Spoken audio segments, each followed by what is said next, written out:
I'm Paul Kim, and welcome to Voices of the Community.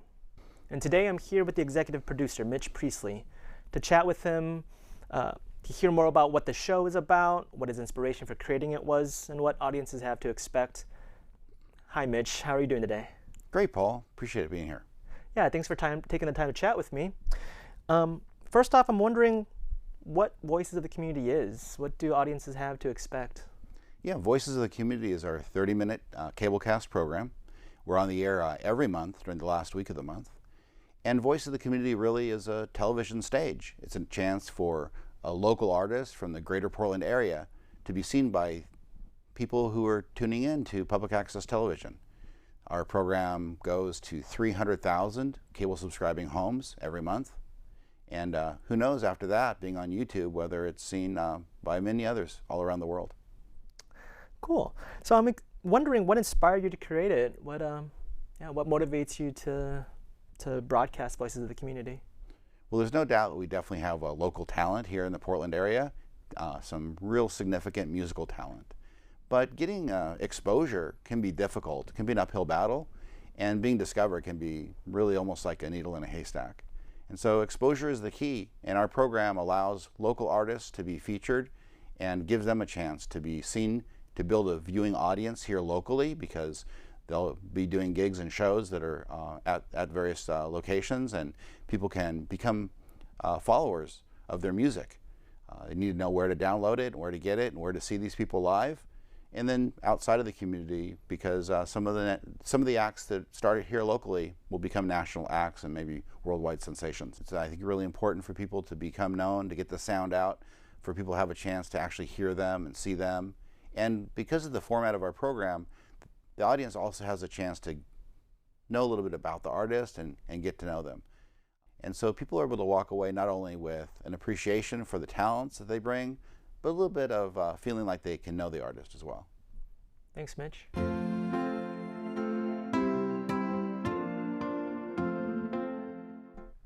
Hi, Camille. Hey. How are you doing today? I'm doing well. How are you? I'm well. Thanks for making time to chat. Yeah, thank you. One of my first questions for you is how long you've been playing music for? I've been playing since I was about 6 years old. I started piano. Wow. Yeah. Could you tell me more about how you got into that? What motivated you to continue playing piano? My family is a very musical family, so there was always music playing and dancing happening. My father did opera singing. My mom loved to dance, and she played piano for many, many years. So I started exhibiting some performing tendencies, so they were like, let's get her on the keys. So that's how it started. Wow. Yeah. Did you feel pressured at all, or did it feel really kind of organic and fun for you? It felt very organic. It was more of like, this is your chance to express yourself. So yeah, never any pressure. It was more so actually, I put a lid on it quite a bit, and they were like, you should pursue this more. So yeah. And when did singing become part of the equation? You know, it kind of was also an organic thing. I think around second grade, third grade, I joined choir, and it was because one of the choir teachers heard me, I think, humming or singing in the bathroom or something, was like, hey, you have a good voice, you should audition. So it started there, and then I started realizing you could play piano and sing at the same time around age 12. So that's when I started writing all my own songs on the piano with some singing. Wow. So, yeah. I'm wondering what genre of music and singing you would categorize yourself into? Yeah, it's always a difficult question for me because I have quite a range of things I do. I'd say for what I do on the piano is more like soulful ballads, jazz, blues kind of fused together. That's probably the best way. Very, yeah, ethereal channeling type of music. Yeah. Cool. Yeah. So who are some of your musical inspirations? Is there anyone that you look up to or model yourself after maybe? Yeah, definitely Joni Mitchell. I love her. She's so poetic with her lyricism. So for me, the way she writes her songs and the lyrics are very helpful. And then Tori Amos. And then actually my very first kind of influence was Michael Jackson. As a kid, I would do the moonwalk, I would be dancing, love Michael Jackson, and then Sting. I love Sting. Oh, wow. So, yeah. That's a really cool and eclectic yeah. for folks. Quite the range, yeah. So could you walk me through what your creative process is like? Yeah. You mentioned creating your original songs from a young age. What does that look like as a professional musician? Yeah, now it's really, there's, I have to schedule in time to sit down and write. It used to be such almost like this channeling moment where this energy would come over me or an emotion, and I would head straight to the keyboard to capture what I was feeling. And so it used to be difficult when I wasn't feeling a certain emotion to really on the spot go and write something unless I was in that moment. Now I've trained myself to almost connect with like this higher self version of me, the version of me that's almost not even Camille. It's like this, I call it my higher self, and she's channeling more of like the source energy out of the ether, and I will turn on my recorder and I will just start playing and humming and kind of mumbling, and I pretty much turn off like my conscious mind and just will sing, not really aware of what I'm singing, and then I'll go back and listen to what I've recorded and write down the lyrics. So it's like a very, I get into this zone, and I think a lot of musicians are like that. But yeah, I can now turn it on a lot quicker. So yeah. It's kind of channeling this creative side of you that feels a little separate from your like daily executive functioning person. Exactly. That's a great way to put it. Yeah. Is the lyric writing also this other creative person, or is that like your conscious mind? It's a mixture. I would say about 70% of it is like this other version of me, and then some of when I'm recording and listening, sometimes certain words I didn't really say anything or it was like a fake word, so then I'll go back and rewrite everything, I guess, using my conscious mind. So it's a mixture. Interesting. Yeah. Could you tell me a little bit more about Never Run Away From You? Give me a little pitch or intro about that. Yeah, so that one I wrote with this idea in mind that it's very easy to write love songs where you're wanting to kind of articulate what you want to get from somebody and what you need. And I wanted to write a song telling someone like, I will love you as you are. I just wish you would take off whatever mask you are wearing and reveal your true nature to me, because I think so many of us struggle with feeling like we have to put on a bit of a mask or be withholding with people because we don't want to be judged or scare anyone off. And so this song is me telling the world, please don't do that with me. I accept you as you are, and I'm much better seeing your soul than whatever mask you have. So that was, inspiration. I like that message a lot. Yeah. Is there a particular inspiration for that message, for that song? Probably coming from a place of wanting people to do that with me. I'm not great with small talk at all, and so I feel like small talk and all that, you can't really dive deep. I'm so much better with like, tell me how you're doing today, like what did you go through, So I desire that, so I'm like, well, if I do that for others, hopefully that'll be returned back to me. That's great. Yeah.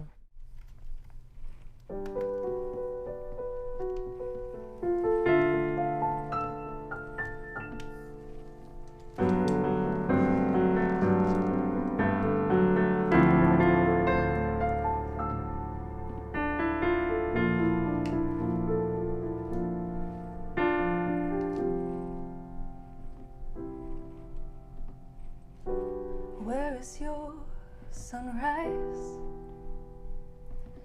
I've been waiting for a while, but I just keep my head underwater,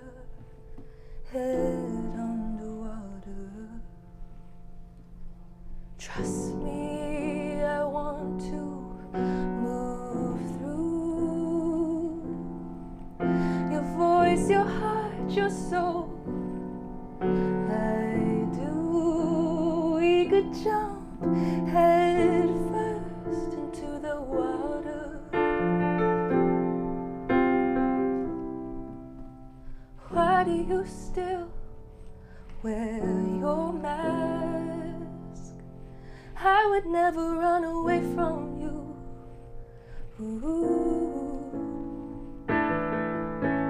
I wanna touch your soul and love it back.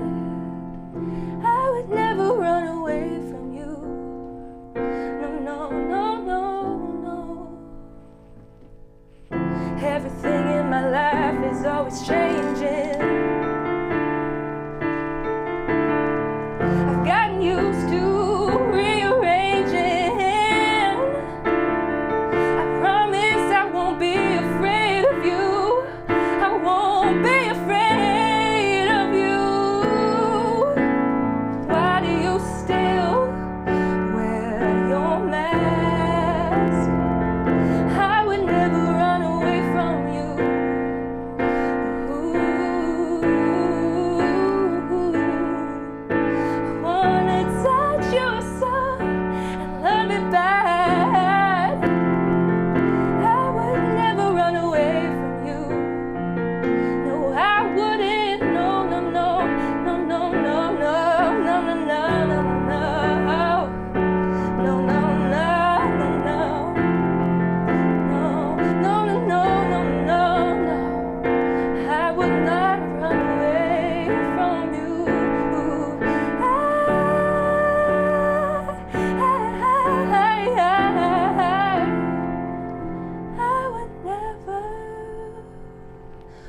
How about Dismiss Me Again? What was some of your inspiration for that song?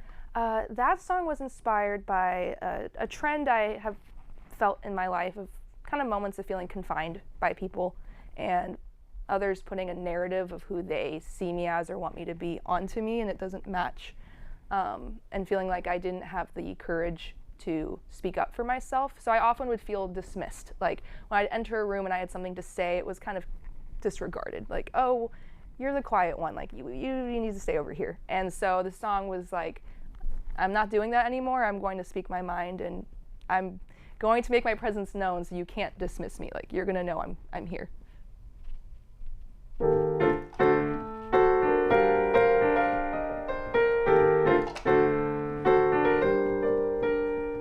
I can't believe I finally said it. Walked into the room like I meant it.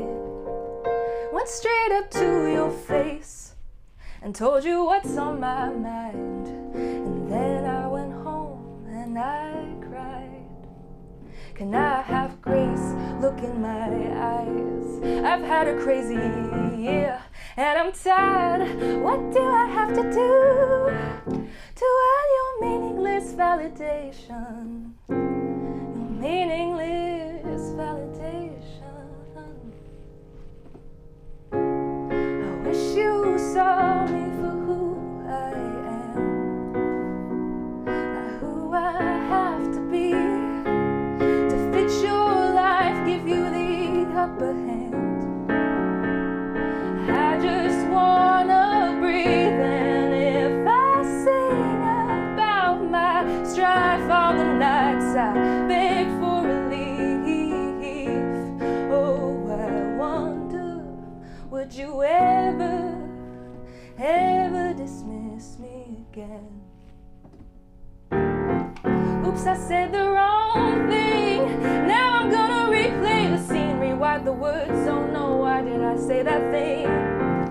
This is getting exhausting. It's getting exhausting.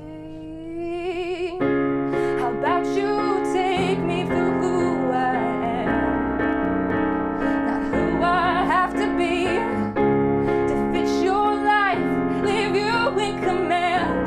No, 'cause I know what I see, and yes, I sing about my strife all the nights I beg for relief.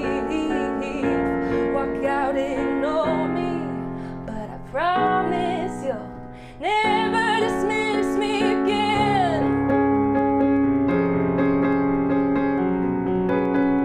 You'll never dismiss me again.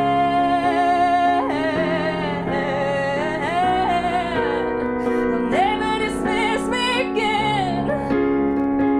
No, no, you won't.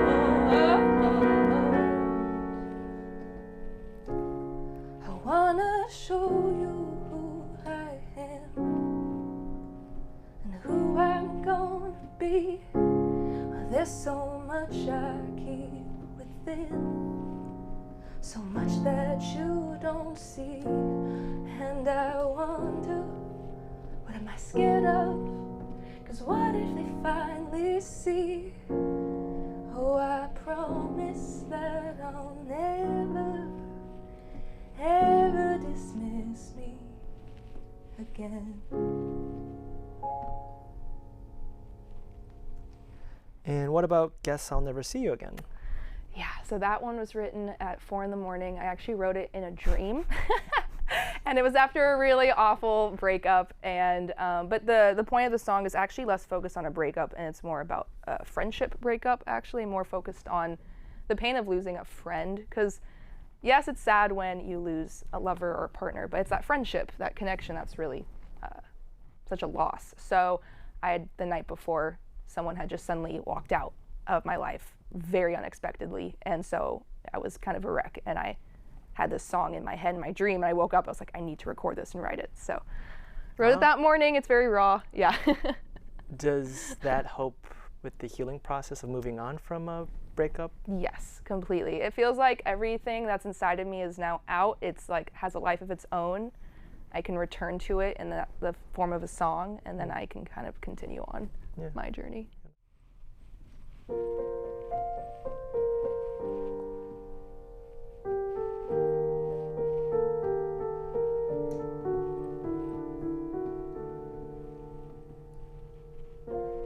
Guess I'll never see you again, and all this empty space feels heavy without you, my dear friend. Did we sing too quick a pace? And am I foolish to believe you could be saved and kept? I've wept for all the impermanence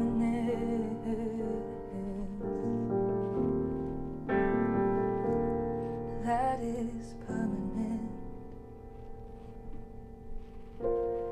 I'm not asking for the bullets in my eyes,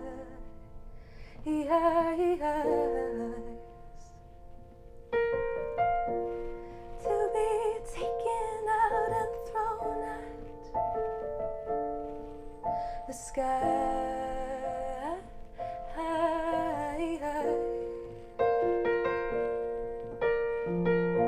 But won't you come on down and tell me how you could leave me blind? Leave me blind.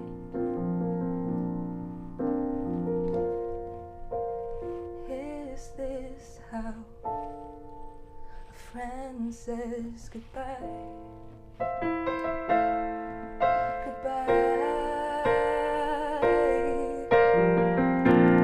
I'm not asking for the bullets in my eyes,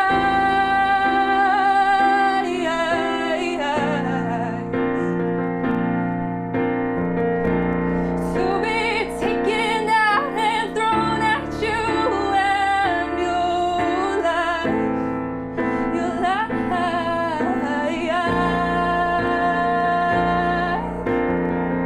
But won't you come around and tell me if now you feel blind, if you feel blind? Is this how a friend says goodbye? A friend says goodbye. Is this how we, my love, say goodbye? Goodbye.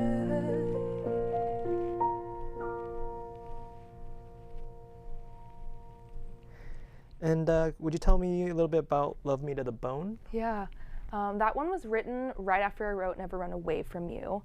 And that song is basically like a song to my future husband saying, tell me how you dream, tell me how you look at life, because that's how I'll know you're the one for me, if our life vision is the same. And you can place everything into my hands and I won't freak out about it. I accept everything. So it's kind of similar to the first song, but a little bit more focused on like, I'm gonna find you, I'm gonna manifest you. Yeah. It's a lot of pressure for your future partner. Well, it's meant to be no pressure. Yeah. It's meant to be, it's saying like, I know how we'll connect, and it's through more of a soulful connection.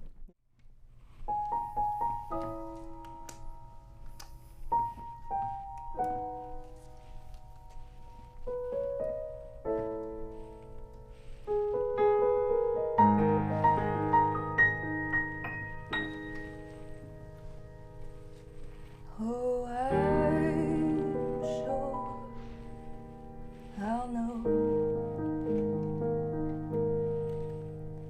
before I feel you. You'll give me to your skin and love me to the bone. Let me in your head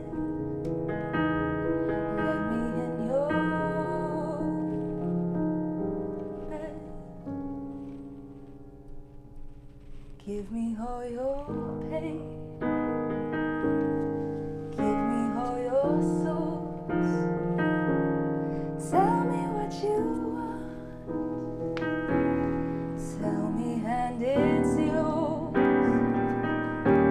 'Cause I've got a lot of love to give, and I don't wanna waste it.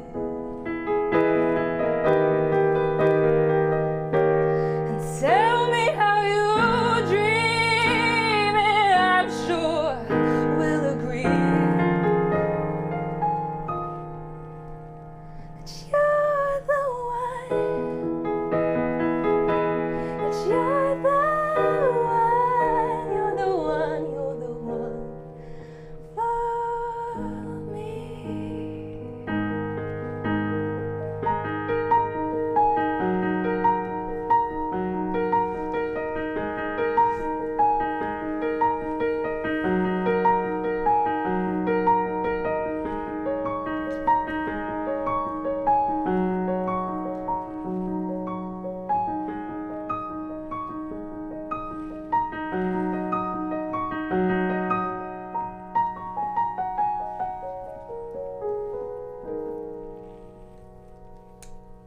Give me all your pain. Give me all your souls. Tell me what you want. Tell me and it's yours. I've got a lot of love to give. Lot of love to give. And tell me how you dream, and I'm sure we'll agree that you're the one, you're the one, you're the one, you're the one for me.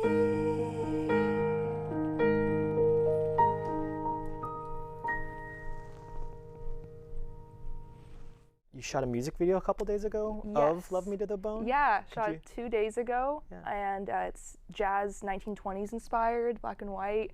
Me in the middle of a room with all these people sitting around me, and it's quite the cinematic production. So it's coming out in like a month. Oh wow, where Yeah. can folks see that? Yeah. How do we follow more of your music career? Yeah, so it'll be on YouTube under my name, Camille Tredoux. But I would say the best way to follow along with me is my Instagram. So also Camille Tredoux, at Camille Tredoux. I post all my gigs. I'll have the video on there. I have links to my website. So yeah. What is it like to shoot a music video? Was that your first one? Yeah, or- that was Oh, my okay. first one. Honestly, I was really comfortable. Obviously, I was a little nervous, but I had a great director, and everyone was super friendly, and it was great. It's fun to be the star of a day and sit in there and have cameras on you. It's fun. So Cool. yeah, I had a great time. And lastly, I was wondering what, sorry for not getting this before, what motivated you to pursue music like professionally as a Yeah. full-time career path? Yeah. So it was always, as I mentioned before, this hobby pretty much of mine, or an outlet. And then I moved to Portland in 2022 because my father was nearing the last 2 months of his cancer journey. And I had to drop out of college to come be here with him, or take a hiatus from my senior year. And the last thing he told me 3 days before he passed away, he called me and said, you have to pursue music. You have been talking about this your whole life, and here I am about to die at 51 years old, and I don't want you to be in my position where you don't feel like you went after this thing that you're so passionate about. So I was like, you're right. So I literally dropped out of college and decided to take it professionally, and I've been on a mission ever since. Anything I didn't get to that you'd like to share or chat with me about today?